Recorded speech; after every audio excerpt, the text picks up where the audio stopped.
ವೀಕ್ಷಕರೇ ನಮಸ್ಕಾರ. ಜಿತ್ media network YouTube ವಾಹಿನಿಯ ವಿಶೇಷ ವಿಡಿಯೋ ನೋಡೋದಕ್ಕೆ ನಿಮಗೆಲ್ಲ ಸ್ವಾಗತ. ಮುಟ್ಟಾದಾಗ ಗಂಡು ಹೆಣ್ಣಿನ ಮಿಲನ ಆದಲ್ಲಿ 7 ಜನ್ಮದವರೆಗೂ ಮನುಷ್ಯ ಜನ್ಮ ಸಿಗೋದಿಲ್ಲ ಅನ್ನೋ ರಹಸ್ಯದ ಮಾಹಿತಿಯನ್ನ ಈ ವಿಡಿಯೋದಲ್ಲಿ ನಾನು ನಿಮಗೆ ತಿಳಿಸ್ಕೊಡ್ತೀನಿ. ಹಾಗೇನೆ ಈ ವಿಡಿಯೋಗೆ ಈಗಲೇ ಒಂದು ಲೈಕ್ ಕೊಟ್ಟು ವಿಡಿಯೋದ ಕೆಳಗೆ ಜೈ ಶ್ರೀರಾಮ್ ಅಂತ ಕಮೆಂಟ್ ಮಾಡೋದಕ್ಕೆ ಮರಿಬೇಡಿ. ಮೊಗ್ಗೊಂದು ಹೂವಾಗಿ ಹೇಗೆ ಅರಳುತ್ತದೆಯೋ ಅದೇ ರೀತಿ ಹೆಣ್ಣು ಹೂವಿನಂತೆ ಅರಳೋದು ಆಕೆ ಋತುಮತಿಯಾದಾಗ. ಮುಟ್ಟು, ಪೀರಿಯಡ್ಸ್ ಇವು ಪ್ರತಿ ಹೆಣ್ಣಿನ ಜೀವನದಲ್ಲಿ ಬರುವಂತಹ ಬಹುಮುಖ್ಯ ಘಟ್ಟ. ಆಕೆಗೆ ದೇವರು ಕೊಟ್ಟ ವರ. ಆದ್ರೆ ಇದೇ ವರದ ಹಿಂದೆ ಇರೋ ನೋವು, ಸಂಕಟ ಅಷ್ಟಿಷ್ಟಲ್ಲ. ಇದೆಲ್ಲವನ್ನೂ ಸಹಿಸಿಕೊಂಡು ಆಕೆ ಹೊಸ ಜೀವಕ್ಕೆ ಜನ್ಮ ಕೊಡ್ತಾಳೆ. ಆದ್ರೆ ಹಿಂದಿನ ಕಾಲದಲ್ಲಿ ಹೀಗೆ ಮುಟ್ಟಾದ ಹೆಣ್ಣು ಮಕ್ಕಳ ಮೇಲೆ ಕೆಲ ಕಟ್ಟುನಿಟ್ಟಿನ ನಿಯಮಗಳನ್ನ ಹೇರಿದ್ರು. ಆದ್ರೆ ಸೂಕ್ಷ್ಮವಾಗಿ ನೋಡಿದ್ರೆ ಶಾಸ್ತ್ರಗಳಲ್ಲಿ ಮುಟ್ಟಾದ ಹೆಣ್ಣು ಮಕ್ಕಳಿಗಂತಾನೆ ಕೆಲ ನಿಯಮಗಳನ್ನ ಹಾಕಲಾಗಿದೆ. ಅದರಲ್ಲೂ ಗಂಡು ಹೆಣ್ಣು ಮುಟ್ಟಾದಾಗ ಸಂಭೋಗ ಮಾಡ್ಬೇಕಾ ಅಥವಾ ಬೇಡ್ವಾ, ಸಂಭೋಗ ಮಾಡಿದಲ್ಲಿ ಏನಾಗಬಹುದು ಅಂತಾನೂ ಹೇಳಲಾಗಿದೆ. ಅವೆಲ್ಲವನ್ನು ಒಂದೊಂದಾಗಿ ಹೇಳ್ತಾ ಹೋಗ್ತೀವಿ. ಸೊ ಸ್ಕಿಪ್ ಮಾಡದೆ ಕೊನೆ ತನಕ ಕಿವಿಗೊಟ್ಟು ಕೇಳಿಸ್ಕೊಳ್ಳಿ. ಮನೇಲಿ ಹೆಣ್ಣು ಮಗುವೊಂದು ನಗ್ನಗ್ತಾ ಓಡಾಡ್ಕೊಂಡಿದ್ರೆ ನೋಡೋಕೆ ಎಷ್ಟು ಚಂದ ಅಲ್ವಾ?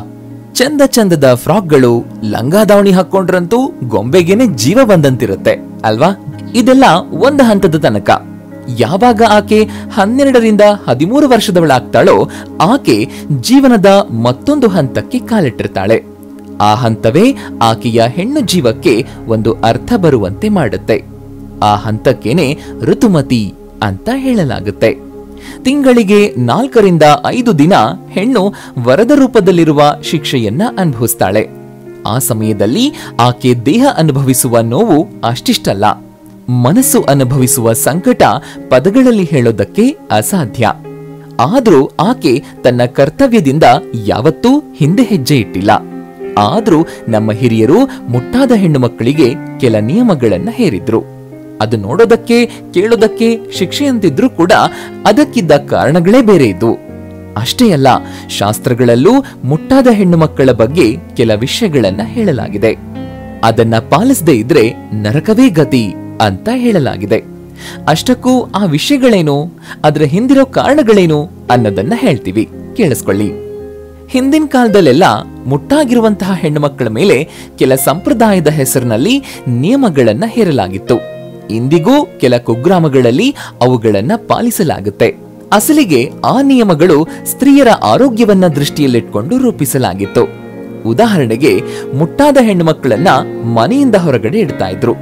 ಹಾಗೆ ಹೊರಗೆ ಇಟ್ಟ ಮಾತ್ರಕ್ಕೆ ಅವರು ಅಪವಿತ್ರರು ಅಂತ ಜನ ತಿಳ್ಕೊಂಡಿದ್ದೇ ಹೆಚ್ಚು. ಅಸಲಿಗೆ ಆ ದಿನಗಳಲ್ಲಿ ಆಕೆ ನೋವು, ಸಂಕಟದಿಂದ ಒದ್ದಾಡ್ತಾ ಇರ್ತಾಳೆ.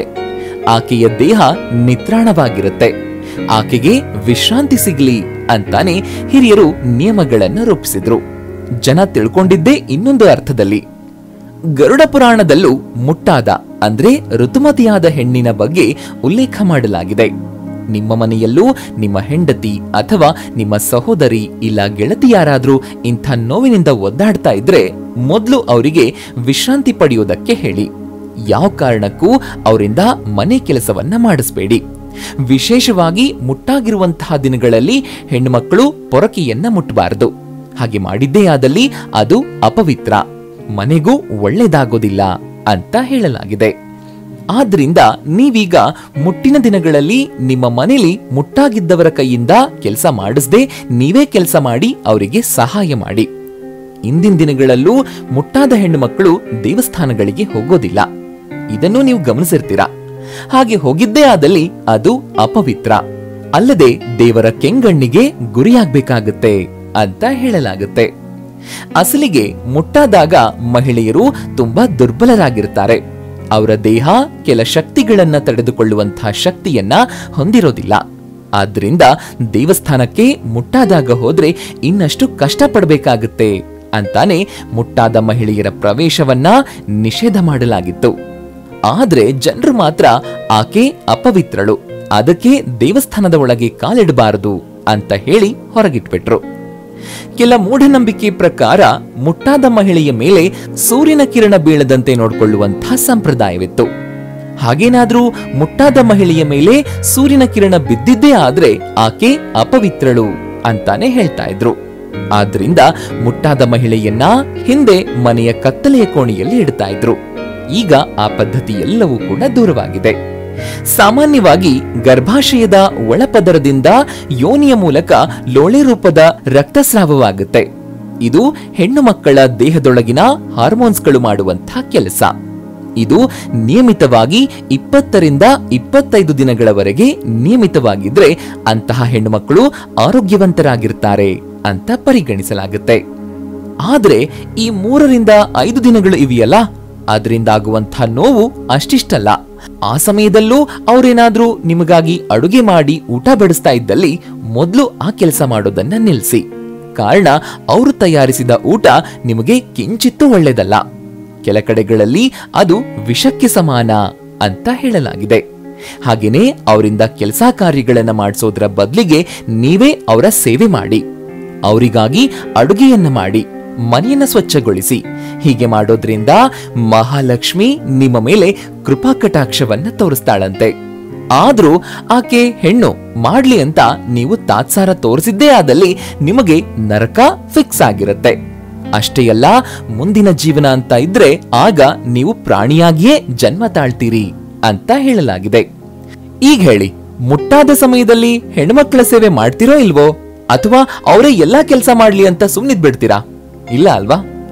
ಕೇವಲ ಮುಟ್ಟಾದ ಹೆಣ್ಮಕ್ಳನ್ನಷ್ಟೇ ಅಲ್ಲ, ಯಾರಾದ್ರೂ ಅನಾರೋಗ್ಯದಿಂದ ಬಳಲ್ತಾ ಇದ್ರೆ ಅವರಿಂದ ಯಾವ ಕೆಲಸವನ್ನು ಮಾಡಿಸ್ಕೊಳ್ದೆ ಬದಲಾಗಿ ನೀವೇ ಅವರಿಗೆ ಬೇಕಾಗಿರುವಂತಹ ಸಹಾಯವನ್ನ ಮಾಡಿ. ಇದರಿಂದ ಅವರು ಬೇಗ ಚೇತರಿಸಿಕೊಳ್ತಾರೆ. ಜೊತೆಗೆ ಮಹಾದೇವನು ಕೂಡ ನಿಮ್ಮ ಈ ಕೆಲಸದಿಂದ ಪ್ರಸನ್ನನಾಗ್ತಾನೆ. ಇಲ್ಲ ಅವರೇ ಮಾಡ್ಲಿ ಅಂತ ನೀವು ಸುಮ್ಮನಾದ್ರೆ ಅವರ ದೇಹದೊಳಗಿನ ಋಣಾತ್ಮಕ ಶಕ್ತಿ ನಿಮ್ಮ ದೇಹ ಸೇರ್ಕೊಂಡು ನೀವು ಕೂಡ ದುರ್ಬಲರಾಗ್ಬಿಡ್ತೀರಾ. ವೀಕ್ಷಕರೇ, ಈಗ ಮುಖ್ಯವಾಗಿರುವಂತಹ ವಿಚಾರ, ಇದನ್ನ ಎಲ್ಲರೂ ಗಮನ ಇಟ್ಟು ಕೇಳಿಸ್ಕೊಳ್ಳಿ. ನಿಮಗೆ ಸಂಬಂಧಪಟ್ಟಿದ್ದಲ್ಲ ಅಂತ ನಿರ್ಲಕ್ಷ್ಯ ಮಾಡಬೇಡಿ. ವಿಶೇಷವಾಗಿ ನವದಂಪತಿಗಳು ಕೇಳಿಸ್ಕೊಳ್ಬೇಕಾಗಿರುವಂತಹ ವಿಚಾರ ಇದು. ವಿಷಯ ಏನಪ್ಪಾ ಅಂತಂದ್ರೆ, ಮುಟ್ಟಾದಾಗ ಸಂಭೋಗ ಮಾಡ್ಬೇಕಾ ಅಥವಾ ಮಾಡಬಾರ್ದಾ ಅನ್ನೋದು ತುಂಬಾ ಜನರಿಗೆ ಕಾಡುವಂತಹ ಪ್ರಶ್ನೆ. ಕೆಲವರು ಇದರಿಂದ ಏನೂ ಆಗೋಲ್ಲ ಅಂತ ನಿರ್ಲಕ್ಷ್ಯ ಮಾಡಿದ್ದೇ ಹೆಚ್ಚು. ಅದೇ ನೋಡಿ ಎಲ್ಲರೂ ಮಾಡುವಂತಹ ದೊಡ್ಡ ತಪ್ಪು. ನಾವು ಈಗಾಗಲೇ ಹೇಳಿರುವ ಹಾಗೆ ಮುಟ್ಟಾದಾಗ ಹೆಣ್ಣು ಮಕ್ಕಳಿಗೆ ವಿಶ್ರಾಂತಿ ಅತ್ಯಗತ್ಯ. ಇದು ಅವರ ದೇಹದ ಮೇಲಷ್ಟೇ ಅಲ್ಲ, ಮನಸ್ಸಿನ ಮೇಲೂ ಪರಿಣಾಮ ಬೀರುತ್ತೆ. ದೈಹಿಕವಾಗಿ ಹಾಗೂ ಮಾನಸಿಕವಾಗಿ ದುರ್ಬಲಾವಸ್ಥೆಯಲ್ಲಿರುವಾಗ ಸಂಭೋಗ ಮಾಡಿದಲ್ಲಿ ಇಬ್ಬರಿಗೂ ತೃಪ್ತಿ ಸಿಗೋದಿಲ್ಲ. ಆದ್ರಿಂದ ಮುಟ್ಟಿನ ಸಮಯದಲ್ಲಿ ಗಂಡು ಹೆಣ್ಣಿನ ಮಿಲನವನ್ನ ಶಾಸ್ತ್ರಗಳಲ್ಲಿ ನಿಷೇಧ ಮಾಡಲಾಗಿದೆ. ವಿಶೇಷವಾಗಿ ನವದಂಪತಿಗಳು ಮುಟ್ಟಿನ ದಿನಗಳಲ್ಲಿ ದೈಹಿಕ ಸಂಪರ್ಕ ಮಾಡದೇ ಇದ್ರೆ ಒಳಿತು. ಹೀಗೆ ಮಾಡಿದ್ದೇ ಆದಲ್ಲಿ ಅವರು ಪಾಪದ ಕೃತ್ಯವನ್ನ ಮಾಡದಂತೆ. ಹಾಗೇನೆ ಅವರಿಗೆ ಅನೇಕ ಜನ್ಮದವರೆಗೂ ಮಾನವ ಜನ್ಮದ ಭಾಗ್ಯವೇ ಇರೋದಿಲ್ವಂತೆ. ಇನ್ನು ಮುಟ್ಟಾದಾಗ ಮಗುವಿಗೆ ಹಾಲುಣಿಸ್ಬೇಕಾ ಬೇಡ್ವಾ ಅನ್ನೋ ಪ್ರಶ್ನೆ ಕಾಡ್ತಾ ಇರತ್ತೆ. ಯಾವುದೇ ಭಯವಿಲ್ಲದೆ ನೀವು ಮಗುವಿಗೆ ಹಾಲುಣಿಸಬಹುದು. ಕಾರಣ ತಾಯಿ ಹಾಲು ಅಮೃತಕ್ಕೆ ಸಮಾನವಾಗಿರುತ್ತೆ. ಮುಟ್ಟಾದಾಗ್ಲೂ ಅದು ಅಷ್ಟೇ ಪರಿಶುದ್ಧವಾಗಿರುತ್ತೆ. ಮುಟ್ಟಿನ ಸಮಯದಲ್ಲಿ ಹೆಣ್ಮಕ್ಕಳು ತಮ್ಮ ತಮ್ಮ ಆರೋಗ್ಯದತ್ತ ಗಮನ ವಹಿಸಿ. ಮುಟ್ಟಿನ ಸಮಯದಲ್ಲಿ ದೇಹ ತುಂಬಾ ದುರ್ಬಲವಾಗಿದ್ದಲ್ಲಿ ತಕ್ಷಣವೇ ವೈದ್ಯರನ್ನ ಸಂಪರ್ಕಿಸಿ. ಯಾವ ಕಾರಣಕ್ಕೂ ಮಾಂಸ, ಮದ್ಯ ಹಾಗೂ ನಶೆಯ ಪದಾರ್ಥಗಳನ್ನ ಸೇವಿಸಬೇಡಿ. ತಂಪು ಪಾನೀಯ ಹಾಗೂ ಎಣ್ಣೆಯಲ್ಲಿ ತಯಾರಿಸಿದ ತಿಂಡಿಗಳಿಂದ ದೂರ ಇದ್ರೆ ಒಳ್ಳೆಯದು.